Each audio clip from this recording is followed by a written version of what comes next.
It costs much, but it's We worth walk the through the cost. valley of the shadow of death. Real evidence of the Your Holy life Spirit should in be our life is controlled power. by what is beneficial. We never cry when we face challenges. We stand and look the devil right in the eye and say, devil, no matter what you do, I'm more than a conqueror.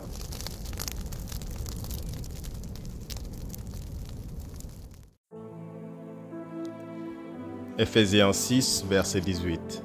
Paul écrit à l'église d'Éphèse: Faites en tout temps par l'Esprit toutes sortes de prières et de supplications. Veillez à cela avec une entière persévérance et priez pour tous les saints. Faites attention au verset suivant, au verset 19. Paul ajoute: Priez pour moi. Pourquoi Paul? Afin qu'il me soit donné quand j'ouvre la bouche de faire connaître hardiment et librement le mystère de l'Évangile. C'est ainsi qu'il faut prier pour les serviteurs de Dieu, afin qu'il leur soit donné quand ils ouvrent leur bouche, entendez qu'ils parleront sous l'inspiration du Saint-Esprit. Faites en tout temps par l'Esprit toutes sortes de prières et de supplications. Nous nous sommes arrêtés hier sur la prière par l'Esprit et sur ce que cela signifiait. Jetons un coup d'œil maintenant sur les versets que nous avons étudiés et ensuite nous poursuivrons. Revenons à 1 Corinthiens chapitre 14 au verset 2. Celui qui parle en langue ne parle pas aux hommes, mais à Dieu, car personne ne le comprend, et c'est en esprit qu'il dit des mystères. Dans la version anglaise, il est relaté en langue inconnue. Inconnu est en italique pour la raison que ce n'est pas dans la version originale. Il y est dit « celui qui parle en langue ». Les traducteurs ont adjoint le mot inconnu, s'imaginant qu'il vous aiderait à saisir que cela vous est étranger, mais certainement pas pour Dieu. Cela n'est pas non plus inconnu à certains, puisque parfois nous parlons d'autres langues. Et Paul a affirmé: quand je parlerai les langues des hommes et des anges, si je n'ai pas la charité, je ne suis rien. Celui qui parle en langue inconnue selon la version King James ne parle pas aux hommes. À qui parle-t-il alors? À Dieu, car personne ne le comprend, et c'est en esprit. Il y a la même expression ici, c'est en esprit qu'il dit des mystères. Quand vous parlez au Père en langue ou bien en priant en langue, vous priez en esprit. Au verset 14, car si je prie en langue, mon esprit est en prière, mais mon intelligence demeure stérile. Mon esprit est en prière. La traduction amplifiée nous annonce: mon esprit par le Saint-Esprit en moi est en prière. Par conséquent, ce n'est pas que mon esprit, ce n'est pas que le Saint-Esprit, c'est le Saint-Esprit qui permet à mon esprit de prier. Je prie à partir de mon esprit, mon être intérieur. Amen. Celui qui parle en langue ne parle pas aux hommes, mais parle à Dieu. C'est un moyen surnaturel de communiquer avec le Père. C'est presque amusant d'entendre les gens clamer de nos jours, certains serviteurs de Dieu inclus, que le parler en langue n'est pas pour nous aujourd'hui. Nous ne pouvons pas nous adresser à Dieu de façon surnaturelle, tandis que les gens à l'époque le pouvaient. N'est-ce pas étrange que cela ne soit plus le cas pour nous? Que je sache, il n'est pas écrit dans la parole de Dieu que ce n'est plus le cas. J'ai ciblé certains de ceux dont c'est la conception. Je lisais un article sur l'un d'eux il y a quelque temps. Il y avait tant d'initiales à son nom, du genre PhD, XYZ, etc. Du coup, j'ai décidé que PhD ou PhD voulait dire Pothole Digger, une carrière ou creuseur de trous en français, puisque j'étais conscient qu'il ne savait pas grand-chose, qu'il n'avait pas beaucoup lu, sinon il aurait appris que le parler en langue n'a pas été supprimé. Dieu merci, nous sommes capables de lui parler de cette manière. Car si je priais en langue, mon esprit est en prière, mais mon intelligence demeure stérile. Verset 15. Que faire donc? Je prierai par l'Esprit, c'est-à-dire selon le verset que nous venons de lire, je prierai en langue, mais je prierai aussi avec l'intelligence. Il y a deux sortes de prières. La prière mentale, c'est celle de votre intelligence, à savoir votre pensée, et la prière spirituelle. Il est aisé de voir que l'Église dans son ensemble a tenté de s'en sortir uniquement avec la prière mentale. Bien évidemment, cela n'a pas été très efficace puisque nous sommes limités dans notre entendement. À vrai dire, nous en savons si peu à ce sujet. Dieu merci, le Saint-Esprit sait tout.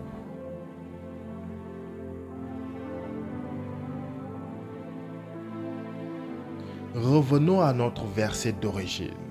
Verset 18. Faites en tout temps par l'Esprit toutes sortes de prières et de supplications. Veillez à cela avec une entière persévérance et priez pour qui? Pour tous les saints. Tous les saints. Vous ne connaissez pas tous les saints, n'est-ce pas?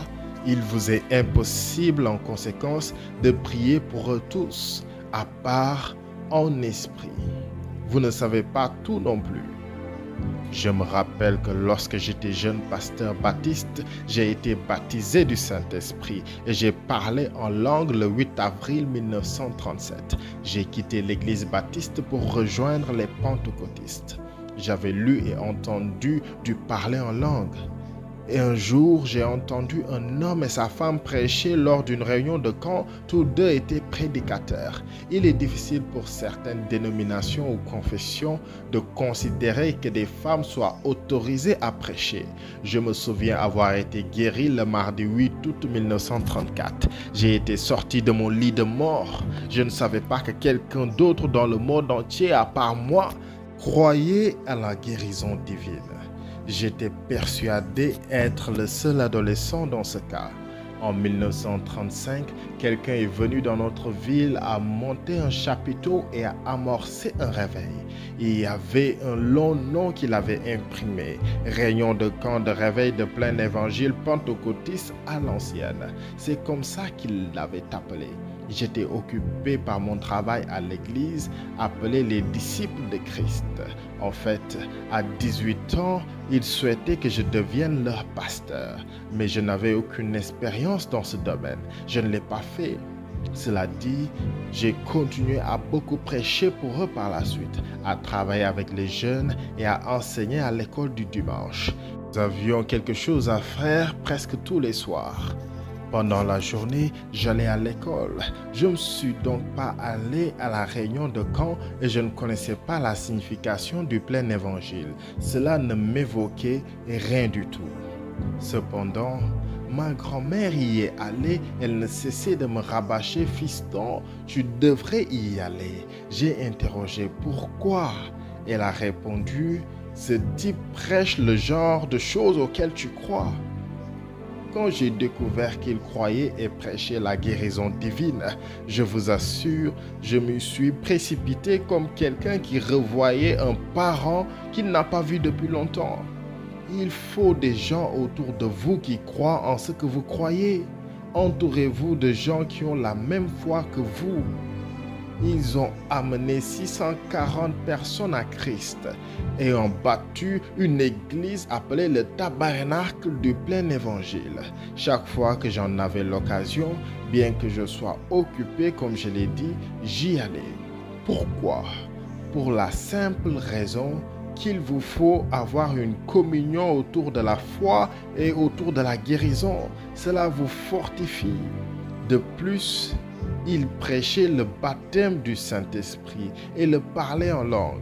Cela sortait de mes connaissances. Je croyais au Saint-Esprit puisque j'avais le témoignage du Saint-Esprit en moi qui me disait que je suis enfant de Dieu. Toutefois, j'ai songé. Je ne suis pas trop sûr de se parler en langue. Je vais tolérer un peu de fanatisme pour avoir un peu de communion autour de la foi et de la guérison. C'était un peu ce qu'avait formulé un gars de l'Est du Texas. C'est être sur la rive glissante d'un cours d'eau. Si tu persistes à faire l'idiot, tu vas tomber dedans. C'est de la sorte que j'ai entrepris de faire l'imbécile entre 1935 et 1937 et je suis tombé dedans. Alléluia. Béni soit le nom du Seigneur.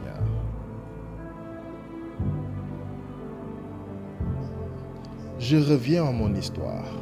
Comme je l'ai annoncé, je suis né et j'ai été élevé dans la religion baptiste. Je travaillais dans l'église où j'allais parce qu'elle était tout près de chez moi. Le pasteur baptiste n'avait pas accepté mon témoignage de guérison, contrairement à la congrégation qui avait articulé « On te connaît, tu es né à moins de 2 pâtés de maison de cette église. Ce qui s'est produit avec toi est incroyable, ça ne peut qu'être Dieu. Il n'y avait qu'un miracle pour te guérir. » Ils ont accepté ma guérison. Quand ils ont voulu que je sois pasteur de leur église, je leur ai certifié que je croyais en la guérison divine, que je croyais en l'onction d'huile, que je croyais au don de guérison. Ils m'ont répondu, c'est bien, continue, j'ai enchaîné. Puisque j'allais déjà au plein évangile, que j'envisageais être rempli du Saint-Esprit et parler en langue. Alors l'un des principaux anciens que tout le monde écoutait d'ailleurs a pris la parole pour témoigner. Ma sœur a expérimenté cela. Je l'ai observé de près ces 2 dernières années. Je dois avouer que cela a fait une grande différence. C'est très bien. Viens nous remplir tous. Je n'étais même pas rempli moi-même. Je contemplais la chose. Puisque je n'avais aucune expérience dans le travail pastoral, je n'ai pas accepté l'invitation. Néanmoins, mes collègues baptistes avaient décidé de me mettre en garde contre ces pentecôtistes. Monsieur Bryant, qui possédait la bijouterie Bryant, enseignait un cours biblique. Il était diplômé de Baylor et du séminaire là-bas. Il avait eu toute la formation d'un serviteur de Dieu. Malgré tout, il ne se sentait pas appelé à un ministère à plein temps. Il a donné un cours biblique à tout un auditorium de la First Baptist Church. Il m'a mis en garde contre ces pentecôtistes en débitant que le parler en langue était du diable. Moi, j'étais heureux d'être avec eux puisqu'ils croyaient à la guérison. Comme je l'ai dit plus haut, je suis tombé dedans. J'ai été baptisé du Saint-Esprit, j'ai parlé en langue et je suis allé voir M. Bryant. Il n'a pas abordé le sujet, c'est moi qui l'ai fait. Je lui ai demandé, « Vous m'avez attesté que le parler en langue était du diable, n'est-ce pas ?» Il a concordé, « Oui, ça l'est. » J'ai soutenu. Si le parler par l'esprit est du diable, dans ce cas, tout le mouvement baptiste du Sud est du diable.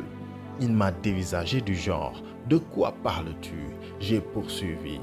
Le même esprit, puisqu'il n'y a qu'un seul Saint-Esprit qui n'a ni jumeau ni triplé, lui qui m'a fait naître chez les baptistes, m'a accordé la capacité de parler en langue. Oh non, non, non, ce n'est pas vrai, s'est-il exclamé. Comment le saviez-vous, monsieur Janky? Avez-vous déjà parlé en langue? Vous êtes un spécialiste de la Bible. Il est formulé dans Proverbe 18:13 que celui qui répond avant d'avoir écouté fait un acte de folie. Alors, monsieur Bryant, ne soyez pas insensé. Il a protesté. Je sais qu'ils ont tort. Ces pentecôtistes ont tort puisqu'ils ont des femmes prédicatrices. Étant ancien baptiste, je saisissais leur façon de penser.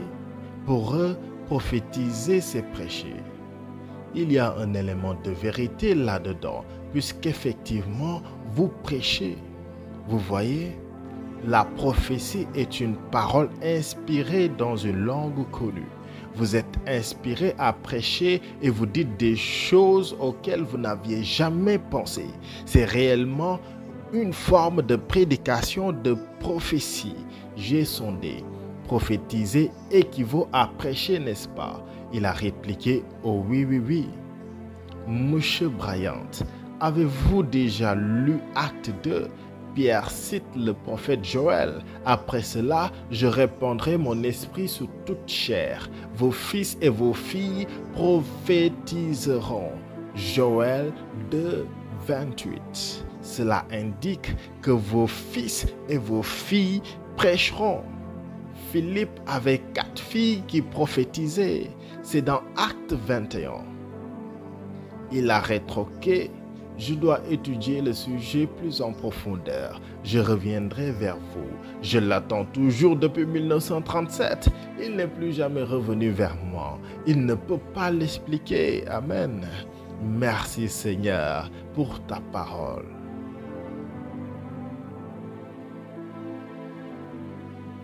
Revenons à nos moutons.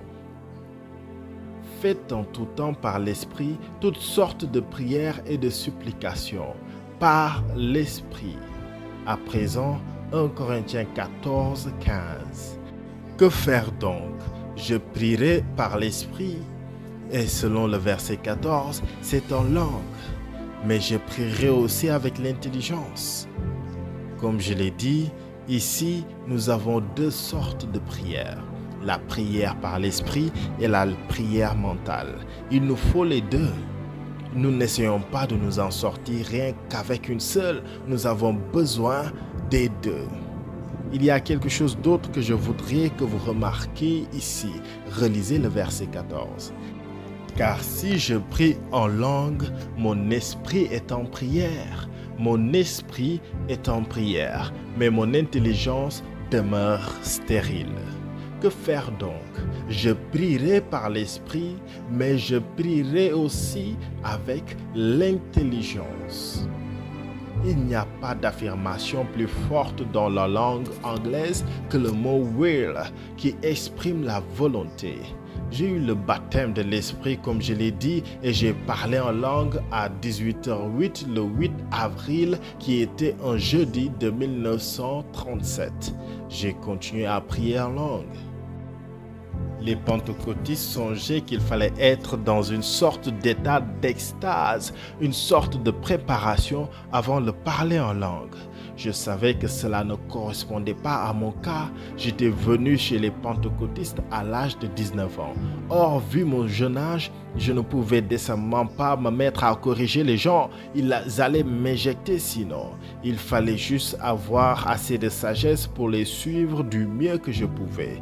Je me suis lancé et j'ai prié en langue. Je priais, chantais en langue presque tous les jours. Plusieurs années plus tard, vous savez que j'aime bien avoir un verset qui prouve les choses. J'étais dans mon bureau en 1943. Je travaillais sur mon message du dimanche quand je suis arrivé à ce chapitre 14 le 23 février. J'ai lu ce verset. Que faire donc? Je prierai par l'Esprit. Je prierai avec l'intelligence. J'étais là assis dans mon bureau à l'église, j'ai cogité.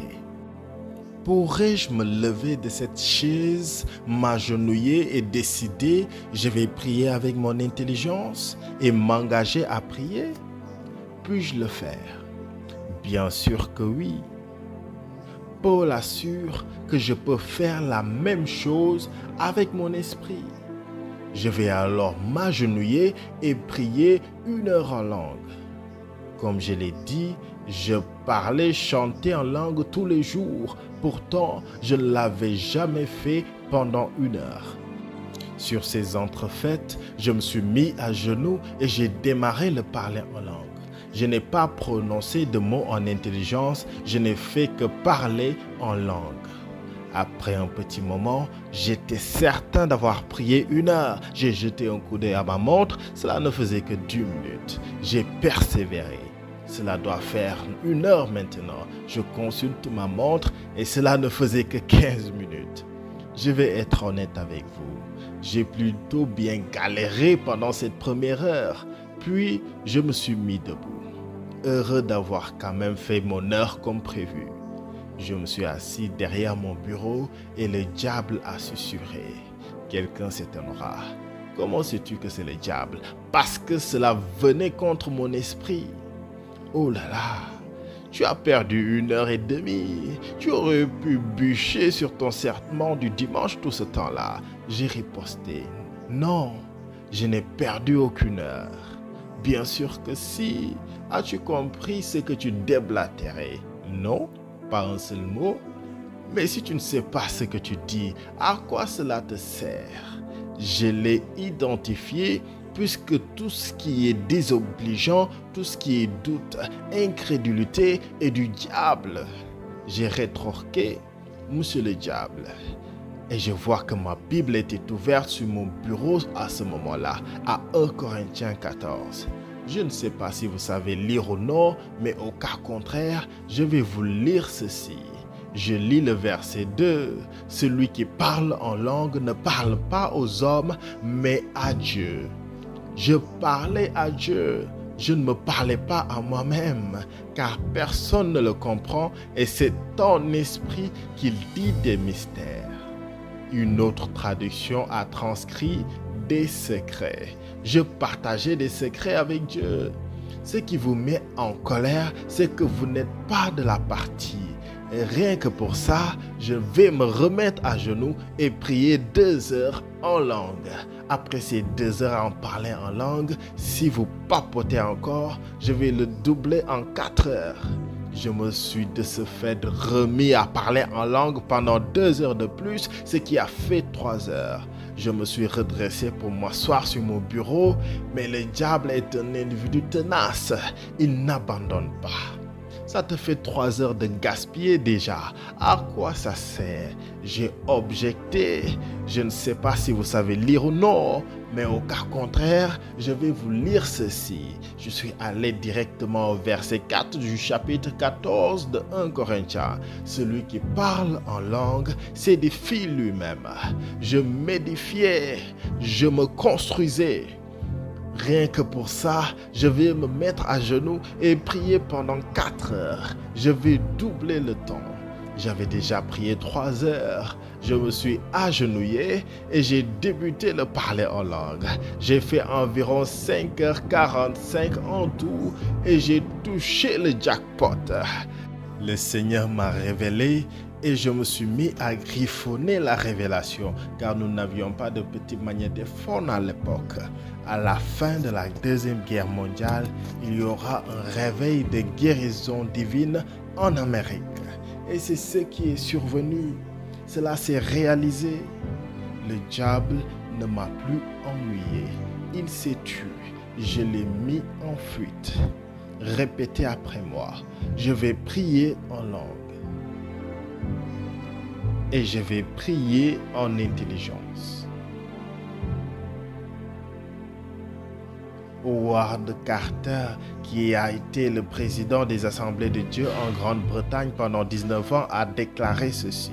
Le parler en langue n'est pas seulement une première manifestation du baptême du Saint-Esprit, d'autres manifestations en découlent, mais une expérience, un usage continu. En d'autres termes, ne cessez pas de parler en langue. Il a reconnu que c'est une pratique constante durant toute la vie d'une personne. Dans quel but? Pour nous aider à adorer Dieu. Parler en langue est un courant qui ne doit jamais tarir.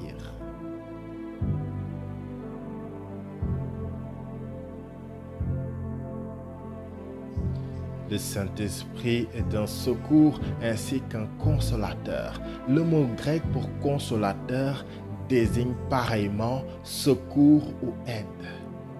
L'un des plus grands domaines dans lequel il nous aide est la prière. Je vous ai raconté que quand j'ai reçu le Saint-Esprit pour la première fois en 1937, après avoir quitté les baptistes pour les pentecôtistes, j'ai lu ce témoignage dans un des périodiques. J'ai également entendu cet homme et sa femme qui étaient tous deux pasteurs prêcher. C'est pourquoi les femmes prédicatrices m'intéressent. Tous deux étaient des ministres ordonnés. Je les ai entendus pour la première fois en 1945 à la réunion de Caen. Cela dit, au début des années 20, ils étaient missionnaires en Afrique. Je les ai rencontrés et entendus en personne raconter ou réciter le même incident. Il y avait une sorte de fièvre qui sévissait en Afrique. Lorsque vous l'aviez, vous mourriez. Il n'y avait pas d'antidote, c'était la faim. Le nom de la dame était Blanche. Elle a eu cette fièvre mortelle. Son père et sa mère vivaient aux États-Unis. Son père était assez vieux, il avait plus de 80 ans. Il était un peu plus âgé que sa mère. Elle est née quand sa mère avait la quarantaine. Ses parents étaient fermiers. Les fermiers se lèvent plus tôt pour traire les vaches, nourrir les cochons, les poulets, etc. Il s'est réveillé tôt et a fait un feu dans le bon vieux fourneau à bois. Nous parlions des années 1920, 23, 24 à peu près. Après, il a ramassé ses seaux à lait et s'est dirigé vers la grange. À peu près à mi-chemin entre la grange et la maison, il s'est soudainement arrêté, a posé les seaux, allé au milieu de la cour, et a fait demi-tour et est revenu dans la cuisine où sa femme avait déjà lancé la préparation du petit déjeuner. Elle s'est figuré qu'il était malade. Il était aussi pâle qu'un fantôme. Qu'est-ce qu'il y a? Qu'est-ce qu'il y a? Je ne sais pas. Il y a un problème avec Blanche, leur fille. Il l'a senti dans son esprit. Il y a quelque chose qui ne va pas avec Blanche. Sa vie est en danger. Il se prosterne au sol de la vieille cuisine vers 6 heures du matin et commence à prier. « Seigneur, je ne sais pas ce que c'est. » C'est là que le mystère entre en jeu. Il n'y a pas de mystère avec Dieu. Il sait tout. Je ne sais pas ce que c'est. Je sais seulement que j'ai ce pressentiment, ce sentiment intérieur, quelque chose qui me fait savoir que c'est notre fille, notre bébé. Quelque chose ne va pas. Sa vie est en jeu. Et il s'est mis à prier. Puisque je ne sais pas sur quoi prier, je fais confiance au Saint-Esprit pour m'aider, m'octroyer les mots justes. Il s'est mis à prier en langue. À midi, il était toujours là, à genoux. À 1h de l'après-midi, encore à genoux. À 2h, il n'avait pas bougé. Les vaches meuglent, puisqu'elles n'ont pas été traitées et nourries. Les cochons gruinent, ils n'ont pas été nourris. Les poulets gloussent, ils ne l'ont pas été non plus. Vers 14h30, il s'est écrié « Ça y est, ça a percé, ça a percé !» C'est ce que les anciens pentecôtistes appelaient percer par la prière. Il avait ressenti cette urgence. Il n'était pas sûr de ce que c'était, mais il s'est mis à prier. Et vous devez vous maintenir dans la prière jusqu'à ce que vous sachiez que vous avez la victoire. Comment le savoir? Eh bien, au lieu d'avoir un esprit d'accablement, vous avez un esprit léger.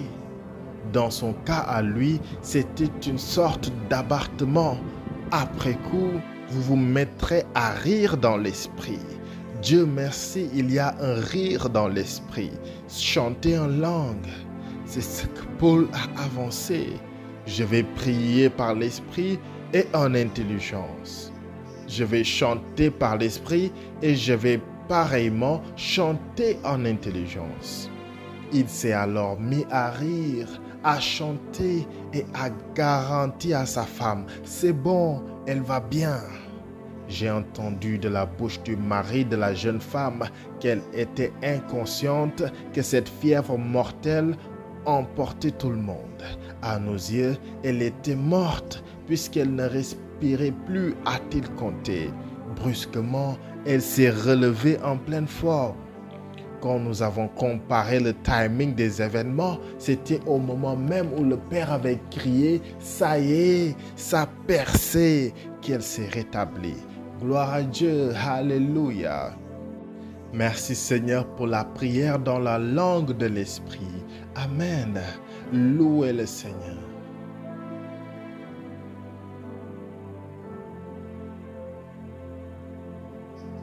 Je dirigeais une réunion en 1956 au mois de mai en Long Beach, au Californie, dans la première église Foursquare. J'ai été réveillé dans la nuit. J'avais l'impression que quelqu'un était entré. Nous étions dans une grande caravane que nous avions louée. Je me suis levé pour vérifier les portes. Elles étaient fermées. J'ai sondé. Seigneur, que se passe-t-il? Pourquoi m'as-tu réveillé? J'appelle cela lever mon antenne spirituelle. C'est que dans mon esprit en l'intérieur, je suis en contact avec Dieu pour voir si je suis en mesure de capter quelque chose. J'ai finalement décidé que quelque chose n'allait pas avec l'un des membres de ma famille, que sa vie était en Dieu. J'ai murmuré, Seigneur, je ne sais pas ce que c'est, je ne sais pas comment prier. Dieu merci, le Saint-Esprit le sait, je vais lui faire confiance pour me faire parler. J'ai attaqué la prière en langue pendant 1h30 à voix basse. Cela ne m'a même pas dérangé ma femme, elle dormait les poings fermés. Vous n'avez pas à être bruyant, bien que de temps à autre, l'onction est si forte qu'il vous faut parler si fort. Après environ 1h30 de prière, je me suis pris à rire, à chanter à langue. Et peu importe pour qui c'était ou pourquoi c'était, je sais que j'ai percé. Je me suis rendormi et j'ai fait un rêve. Je ne prête pas beaucoup attention aux rêves. Je peux statuer qu'on soit 100 ans et des poussières. Mes rêves se sont avérés à peu près 3 fois. Dans mon rêve, j'ai vu mon frère cadet. Il ne vivait pas vraiment pour Dieu à l'époque. Il avait été sauvé et rempli du Saint-Esprit dans notre église. Je savais que ce rêve était à suivi-porte. Il était vendeur itinérant. Je l'ai vu s'enregistrer dans un hôtel et dans la nuit tomber malade. Je l'ai vu appeler le réceptionniste et s'évanouir. J'ai vu l'ambulance surgir à toute allure pour l'amener à l'urgence à l'hôpital. Dans mon rêve, je suis debout dans le couloir de l'hôpital et le médecin sort en m'attestant. Il est mort. Moi, je lui lâche. Non, il ne l'est pas. Si, il l'est. Je vais vous le montrer. Il ouvre la porte. Il y avait là une rangée de corps avec un drap au-dessus d'eux. Il a baissé le drap de mon frère qui a cligné des yeux. J'ai su que tout irait bien pour lui. C'était en mai 1956. Le 20 août 1956, je me rappelle du jour, c'est le jour de ma naissance. On revenait de la Californie pour rentrer au Texas. Ken et moi installions la caravane dans le jardin, un jardin en pente vaste. C'était avant l'apparition des criques automatiques, il fallait la monter sur crique et on souhaitait la remettre à plat pour que le réfrigérateur et le reste continuent de fonctionner. Ken, mon fils et moi étions en train de mettre à nouveau ce caravane quand mon frère qui descendait la rue nous a vus et s'est arrêté dans l'allée. Il est venu nous rejoindre là où nous étions. Nous nous sommes salués et il a compté. Tu sais, j'ai failli mourir pendant que vous étiez partis. J'ai confirmé, oui, je le sais, c'était en mai. Tu étais à Shreveport. Tu t'es enregistré à l'hôtel, tu es tombé malade pendant la nuit, tu as appelé le réceptionniste et tu t'es évanoui. Ils t'ont emmené d'urgence à l'hôpital et le docteur a dit après coup qu'il était certain que tu étais mort. Oui, c'est précisément ce qui s'est passé. Qui te l'a rapporté? Maman? Non? Mon fils peut te l'affirmer, ça ne fait que 20 minutes que nous sommes rentrés. Je lui ai décrit ce qui s'est passé et il s'est exclamé. C'est exactement ça. Merci Seigneur pour le Saint-Esprit.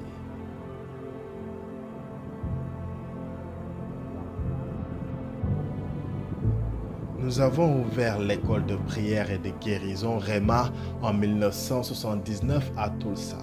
Elle subsiste jusqu'à ce jour. Un jour, j'allais à l'école de guérison. Je me tenais à l'arrière de la salle en prière. Je les laissais chanter un peu. Nous prenions une offrande car il faut de l'argent pour tout faire fonctionner. On raconte une histoire à propos de certains de ces pasteurs qui racontent que l'évangile est gratuit, aussi gratuit que l'eau. L'un des diacres a demandé au pasteur, « Pasteur, tu affirmes sans arrêt que l'évangile est gratuit. Pourtant, tu prends toujours des offrandes. » Le pasteur convient. En effet, l'évangile est aussi gratuit que l'eau. Seulement, il faut payer pour les canalisations. Il avait raison sur ce point. J'attendais qu'on me fasse signe de m'avancer pour prendre les règnes du culte. Du coup, je suis passé du côté du petit auditorium. Je suis entré par la porte de derrière et me suis assis sur l'estrade. Le pianiste jouait, les placeurs passaient les corbeilles et Pasti Kemeneti, qui est son nom désormais puisqu'elle s'est mariée, mais à l'époque c'était Pasti Birman, était comme mon bras droit à ce temps-là. Et je me suis assis à côté d'elle. Je voulais suivre le programme qui était qu'après les programmes, il fallait que je me lève pour un enseignement sur la guérison puisque c'était l'école de la guérison. Cela dit, il nous faut apprendre à suivre le Saint-Esprit. J'étais là, assis, Bible en main, mon cours biblique prêt, quand tout à coup, vous savez, si ça tenait qu'à moi, je l'aurais fait différemment. Mais c'est la façon d'agir du Saint-Esprit. La Bible décrit que le jour de la Pentecôte, ils étaient tous ensemble dans le même lieu. Tout à coup, acte 2. Tout à coup, un fardeau de conduire les gens dans la prière est venu sur moi. Des fois, il est si fort qu'on croirait que si vous ne priez pas, vous allez exploser physiquement. J'ai chuchoté à Patsy. Il faut que je prie immédiatement. Elle a répondu, prions. Dans mon esprit, encore une fois, j'appelle cela lever mon antenne spirituelle. J'ai ressenti que la vie de quelqu'un était en danger. Dire que quelqu'un est sur le point de mourir n'implique pas nécessairement que la personne est malade ou bien sur le point de trépasser, non, mais que certaines choses sont sur le point de lui arriver, peut-être un accident autre. À ce moment-là, l'offrande était finie. J'ai exposé au bien-aimé. Les amis, il faut que je prie tout de suite. Je ne sais absolument pas ce que c'est et c'est là que le mystère entre en jeu et la vie de quelqu'un est en danger. Quelqu'un est à l'article de la mort. Prions. Dès que j'ai mis les genoux par terre, j'étais dans l'esprit. Je n'ai prononcé aucun mot en intelligence, je ne faisais que prier en langue. Je suppose que pendant 45 minutes, j'ai prié en langue de toutes mes forces. À la fin de ces 45 minutes, je me suis mis à rire, à chanter en langue. Pour qui que ce fût ou quoi que ce fût, j'ai percé. Je ne sais pas pour qui c'était, je n'en ai aucune idée. Je sais uniquement que c'était pour quelqu'un. Pour la soutenue pour tous les saints. L'un d'eux était en difficulté. Les 2 premières années où nous avions un groupe de chant, on l'avait appelé Faith Creation. De nos jours, on les appelle le groupe Rema Singers. À l'époque, c'était le groupe de 2e année. Ils m'aidaient pour les guérisons. Je leur avais annoncé que nous n'aurions pas de croisade cet automne-là, que nous n'allions avoir que l'école de guérison, qu'ils allaient m'aider avec ça. Ma femme et moi les avions invités à venir chez nous le soir-là. Nous devions prier ce soir-là et échanger des informations pour voir de quelle manière le Seigneur allait nous guider dans l'orientation de l'école de guérison. Nous étions là quand vers 21h30, une jeune femme de l'université d'Oral Robert a appelé. Frère Hagin, mon épouse et moi étions tous deux en ligne à ce moment-là. Maman vient d'appeler.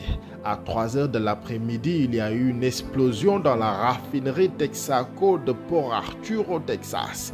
Ses parents vivaient là-bas à Netherlands. Cela était passé à 15h et il était maintenant 21h30. 6h30 plus tard, c'était toujours en feu. Personne n'a pu y entrer. Il y avait 17 hommes là-dedans en dehors de son père ou de son beau-père. Il était le 18e. Ils craignaient tous d'y perdre la vie.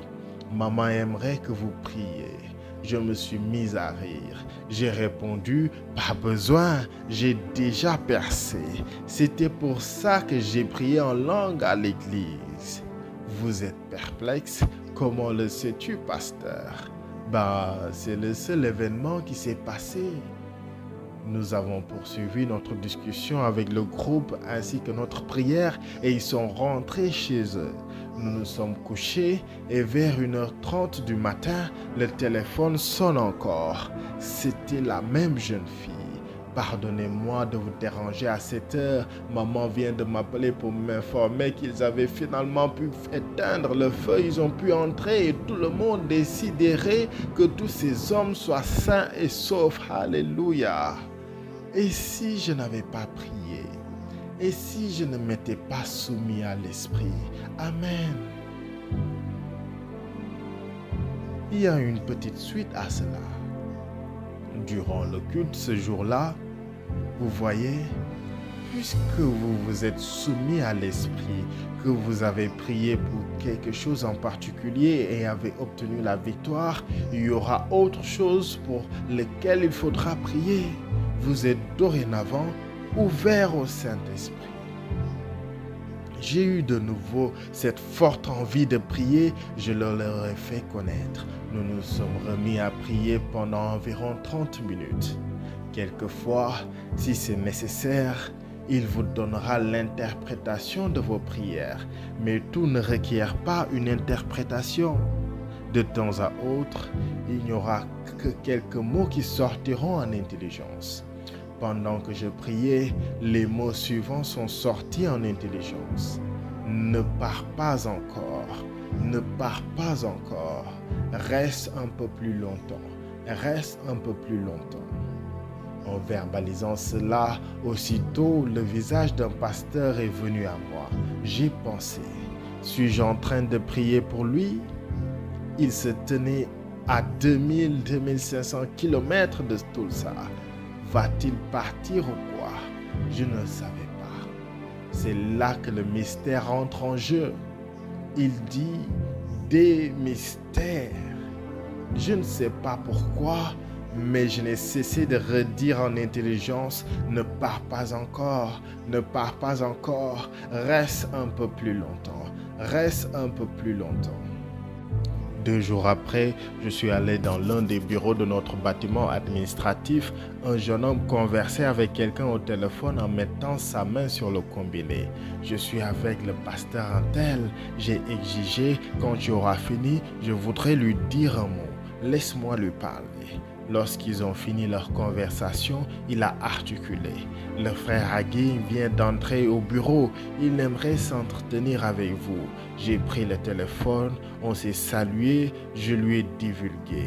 Frère, je priais en langue avant-hier. Je ne sais pas, c'était probablement pour toi puisque ton visage n'arrêtait pas de se présenter à moi. Quelques mots sont sortis en intelligence. Ne pars pas encore, ne pars pas encore, reste un peu plus longtemps. Si cela ne veut rien dire pour toi, oublie ça. Nous n'avons pas à prêter attention à tout ce que tout le monde communique. Si ça ne t'évoque rien, oublie. Je lui ai posé cette question. Es-tu sur le point de partir? Il a répliqué.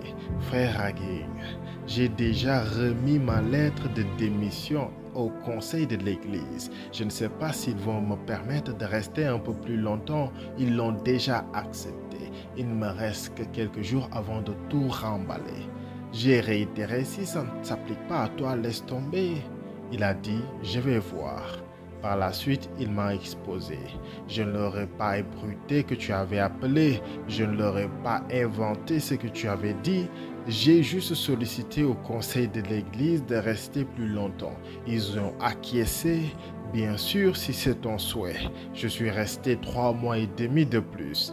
Le jour où nous avons bavardé, je venais de livrer à ma femme, puisqu'il fallait que nous partions, ce n'était plus que question de quelques jours que je ne savais pas ce qu'on allait faire. Nous n'avions pas un centime en poche. Toutefois, à la fin des 3 mois, j'avais en banque 3750 $. C'est pour ça que Dieu voulait qu'il reste.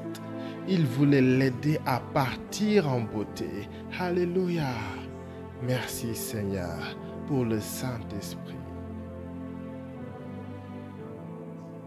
Je pourrais me tenir ici et vous raconter expérience après expérience. Naturellement, ce sont les plus notables qui me viennent à l'esprit. Par exemple, si les gens s'alignaient ici ce soir pour être guéris, ce qui sera le cas puisque c'est la nuit de guérison et que quelqu'un soit guéri de ses maux de tête chroniques, ce serait merveilleux. En revanche, s'il y avait quelqu'un sur une civière qui se serait mis debout entièrement guéri, je vous garantis que s'il fallait que vous parliez du culte, vous mentionnerez cette personne. Ainsi, je vous fais part de certaines de mes expériences les plus remarquables. Il y a une autre suite à l'histoire. Cette jeune femme dont j'ai parlé, qui nous a appelés de l'université d'Oral Roberts, a été diplômée de cette université, puis elle est venue ultérieurement à Rhema et a eu également son diplôme. Elle y a rencontré un jeune homme qu'elle a épousé. Sa mère et son père, qui d'ailleurs avaient démissionné de la raffinerie de Texaco, sont venus à Rhema et ont obtenu leur diplôme. Ils ont ouvert une église, en sont devenus les pasteurs dans le Delaware. Gloire à Dieu! L'esprit conduit par l'esprit. Une autre fois, je suis entré par cette même porte de derrière et je me suis assis sur l'estrade à côté de Patsy. Il prenait les offrandes. C'est l'école de la guérison, souvenez-vous, c'est l'école de la guérison. Les gens songent fréquemment que c'est nous qui faisons les choses. Quand ce n'est pas le cas, c'est ce que l'esprit exige, pas nous. Soudain, je sens la mort. Patsy a communiqué à ma femme un jour. Je pensais que c'était moi qui sentais. Papa Hagin n'arrêtait pas de renifler en me posant cette question. Patsy, sens-tu cela? Je lui réitérais, non, je ne sens rien. Il disait, c'est l'odeur de la mort. Il y a 3 façons de détecter la mort. Premièrement, vous pouvez la sentir. Deuxièmement, occasionnellement, quand je prêche, je vois un nuage noir au-dessus de la tête d'une personne. Il est noir, tout noir. Il indique la mort. Un nuage gris dénote un test ou une épreuve sévère. Troisièmement, tantôt, vous regardez quelqu'un et c'est comme s'il avait un masque blanc d'Halloween sur le visage. Blanc, tout blanc. Nous avions une femme de ménage qui travaillait pour nous. Elle était diplômée de Rhema. Quelquefois, nous l'invitions à s'asseoir manger avec nous. Lorsque vous l'observez de l'autre côté de la table, on aurait dit qu'elle portait un masque blanc. C'était la mort. Je savais que la mort était sur elle. Nous lui avions conseillé d'aller à l'école de la guérison. On a même proposé de lui payer les cours. Elle a refusé. Quelque temps après, elle est décédée. J'en ai parlé à ma femme qui m'a avoué, je ne voyais très souvent sur elle. Je ne savais pas ce que c'était. Je lui ai appris que cela indiquait que la mort était sur elle. Pour en revenir à mon histoire, quand j'ai informé Patsy que quelqu'un était proche de la mort, j'ai levé sur le champ mon antenne spirituelle. Il y avait au bord de l'estrade une femme couchée sur une civière. J'ai finalement déterminé que c'était elle. Le Seigneur m'a dévoilé. Elle mourra ce soir à 18h. Nous étions au milieu de l'après-midi. Nous étions à l'école de la guérison pourtant. Cela dit, il nous faut être conduits par l'Esprit. Je me suis levé et j'ai prêché sur la mort.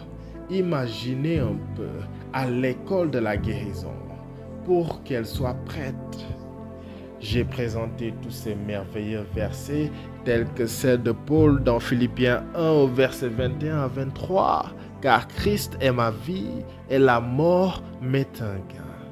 Mais cette dame allait nous devancer. Elle allait avoir un gain très bientôt. La mort est un gain. Verset 22.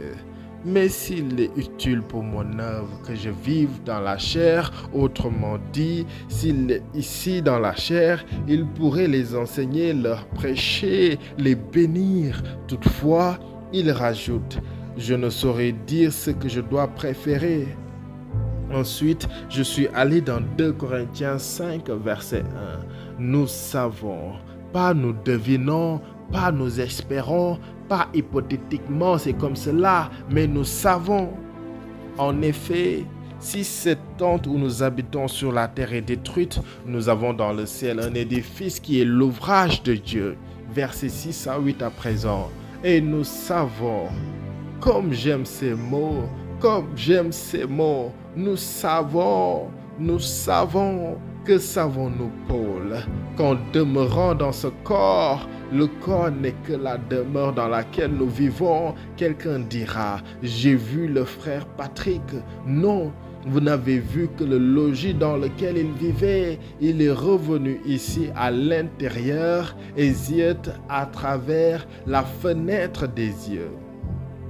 Et nous savons qu'en demeurant dans ce corps, nous demeurons loin du Seigneur. Verset 7. Car nous marchons par la foi et non par la vue. Verset 8. Nous sommes pleins de confiance. J'aime ça. C'est positif. Nous sommes pleins de confiance et nous aimons mieux quitter ce corps et demeurer auprès du Seigneur. Alléluia. À 18h ce jour-là, elle est repartie dans les bras de son Père Céleste. Merci Seigneur pour le Saint-Esprit.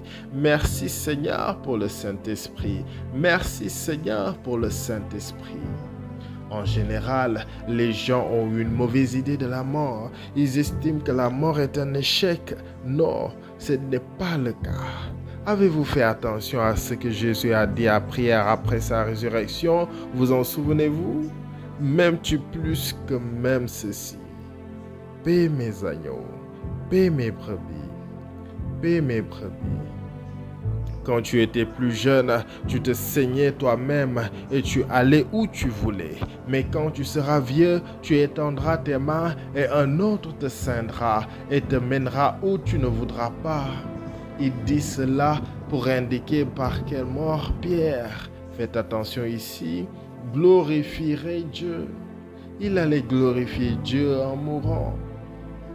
Rappelez-vous de ce que Pierre a énoncé dans sa deuxième épître. Je cherche à éveiller par des avertissements votre saine intelligence. En soi, il s'est senti obligé d'éveiller leurs souvenirs. Aussi longtemps que je suis dans cette tente, de vous tenir en éveil par des avertissements, car je sais que je la quitterai subitement, ainsi que notre Seigneur Jésus nous m'a fait connaître. Il va glorifier Dieu en mourant. Ne soyez aucunement désolés pour les chrétiens qui meurent. Jeunes, vieux, d'âge moyen, ils n'ont aucun désir de revenir. Je le sais, je suis passé par là. Remerciez Dieu, remerciez Dieu, remerciez Dieu. Il y a plusieurs années de cela, nous avions des conférences de serviteurs de Dieu dans différentes parties du pays. Au début, c'était à Charlotte, en Caroline du Nord. Les Moore étaient venus de Miami. Je l'ai à l'esprit car il se trouve que mon anniversaire tombait ce jour-là. Il me semble que c'était le dernier jour de la conférence. Par la suite, on a organisé une fête d'anniversaire spéciale pour moi. Quelqu'un m'avait offert cette montre Rolex quelques années auparavant. Un autre m'avait fait don de cette lunette en diamant. Tous les serviteurs de Dieu s'étaient réunis pour m'acheter ce cadran en diamant. Chacun y a mis un diamant. Lorsque presque tout le monde est parti, nous étions en train de dialoguer, avoir une communion fraternelle quand subitement cette envie de prier est venue. C'était un lourd fardeau. On aurait dit que si je n'ouvrais pas la bouche, j'allais éclater. Je leur ai juste dit « prions ». Ils étaient tous des diplômés de Réma, ils ont compris. Nous avons tous commencé à prier. Je ne savais pas ce que c'était. Je n'ai fait qu'initier la prière en langue, par l'esprit. Vous pouvez demander au couple Moore qui est parmi nous. Ils ne m'avaient rien confié du tout. Je savais simplement qu'ils étaient de North Miami Beach, c'était tout. Là où leur église était située, pour s'étendre, il leur fallait avoir un parking. Le seul terrain qui leur était disponible était de 5 hectares. Il y avait une usine de cristal à cet endroit et le sol était contaminé. L'agence gouvernementale est venue, ils ont creusé, ont pris des échantillons et se sont écriés « C'est catastrophique, impossible de faire quoi que ce soit ici ». Soudain, après avoir prié en langue, Pour être honnête avec vous, de temps en temps, je me perds dans l'esprit. Je ne sais pas ce qui sort de ma bouche, mais ceux qui étaient là m'ont rappelé ce que j'avais exprimé. Miami, Miami, Miami. J'ai alors vu une sorte d'être noir de la taille d'un singe qui sortait du sol. J'ai dit, ben voilà, il est parti. Ils ont fait une autre vérification par la même agence gouvernementale et n'ont rien trouvé cette fois-là. Cela les a tellement surpris que l'un des leaders de toute la région d'Atlanta, qui venait à peine d'être sauvé dans l'église baptiste et qui était au courant de la situation, a appelé le frère Moore en disant « Pouvez-vous faire cela pour tous les autres endroits pollués sur notre liste? Loué soit le Seigneur. Remerciez Dieu pour la prière par l'Esprit. » Sachez que parfois, en priant par l'Esprit, vous n'obtiendrez pas tout le temps ce que vous voulez. Vos désirs seront que les gens soient guéris, en bonne santé et prospères. Il y avait un jeune homme à Tulsa qui travaillait pour nous dans notre bureau. Il avait décidé de nous quitter. Il était né de nouveau rempli de l'Esprit Saint. Il briguait une autre direction. Il s'est lancé dans les actions et est devenu, il me semble, agent de change. Un jour, j'étais à l'école de la prière et j'ai reçu un appel annonçant qu'il était à l'hôpital, dans le coma. Il fallait que je vienne prier. Quand je suis arrivé, son pasteur était là. Il était en soins intensifs. La cité de la foi était ouverte en ce moment-là. Le docteur a donné le nom de la pathologie, une sorte de coma dont personne n'était sorti jusqu'à ce jour. Il a poursuivi, mais nous croyons au miracle. Les infirmières entraient en prière en langue, les médecins entraient en priant en langue, et son pasteur et moi avons prié environ 1 heure. Puisque nous ne savions pas tout à fait sur quoi prier, nous avons prié la plupart du temps en langue. Pendant que je priais, je murmurais ces mots qui sont sortis de ma bouche en intelligence. Des lois spirituelles ont été déclenchées il y a longtemps de cela. Elles ne peuvent plus être inversées. Libère son esprit, laisse-le rentrer à la maison. Puisque je n'étais pas sûr de cela, je n'ai rien dit à personne. Je suis retourné à Rema, j'ai enseigné à l'école de la prière et je suis reparti à l'hôpital. Ma femme m'a sondé après. Le Seigneur t'a-t-il parlé? J'ai expliqué, oui, mais je ne suis pas trop sûr. Je ne sais pas si je prophétisais ou j'interprétais le parler en langue. Elle m'a conseillé, je suis d'avis que tu en souffles un mot à son pasteur. Quand je suis retourné là-bas, je l'ai fait, je lui ai dit, je ne sais pas, mais les mots suivants sont sortis de ma bouche. Ils ne sont pas sortis de ma tête, ça c'est une certitude. Des lois spirituelles ont été déclenchées il y a bien longtemps de cela. Elles ne peuvent plus être inversées. Libère son esprit, laisse-le rentrer à la maison.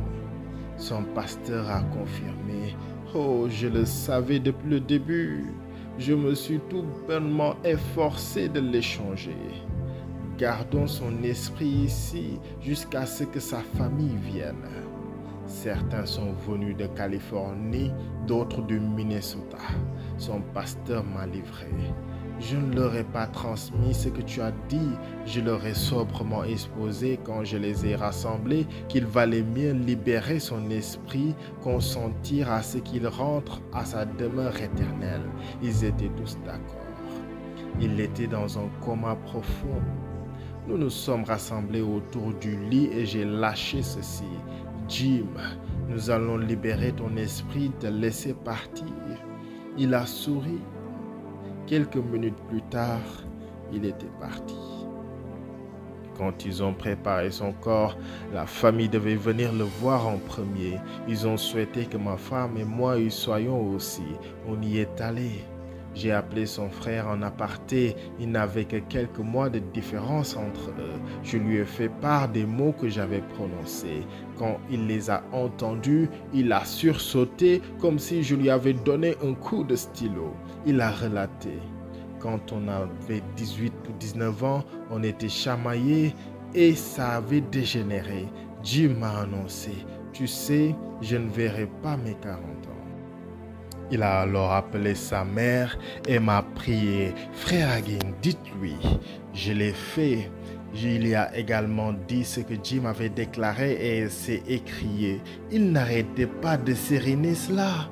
La dernière fois que je l'ai vu, il y a 6 mois, il a ressassé littéralement la même chose. Je ne verrai pas mes 40 ans. Environ 4 mois avant ses 40 ans, il est mort. Des lois spirituelles se sont mises en marche. Moi, je ne pouvais plus rien faire. Je ne les avais pas mises à l'œuvre.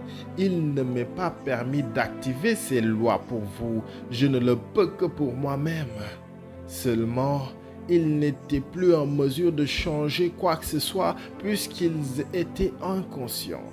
Si nous avions pu lui parler à temps à propos de cela, probablement au temps où il était encore avec nous, nous lui aurons fait sortir de ces lois pour l'attirer vers les lois spirituelles. Amen. Est-ce que vous m'entendez? Je vous ai raconté cela pour dire merci Seigneur pour la prière par l'Esprit. Alléluia. Gloire à Dieu. J'aimerais prier avant de partir. Je ne sais pas pour vous, mais moi, je ne sais pas sur quoi je vais prier. Je vais articuler des mots en intelligence, mais d'une manière ou d'une autre, j'ai une onction en moi qui m'affirme qu'il y a quelque chose ici. Je ne sais pas ce que c'est, pour lequel il nous faut prier. C'est là que le mystère entre en jeu. Nous faisons confiance au Saint-Esprit pour nous aider. Nous faisons confiance au Saint-Esprit pour nous attribuer les mots qu'il faut. Alléluia. Remerciez Dieu. Prions. Agenouillez-vous près de votre chaise ou si c'est un souci pour vous, asseyez-vous, inclinez-vous sur le dossier de votre siège. Nous devons prier, nous devons prier. Pas ma volonté, mais la tienne. Pas mon plan, mais ton plan. Ainsi soit-il. Merci Seigneur Jésus. Merci Seigneur Jésus. Merci Seigneur Jésus. Merci. Merci Seigneur Jésus.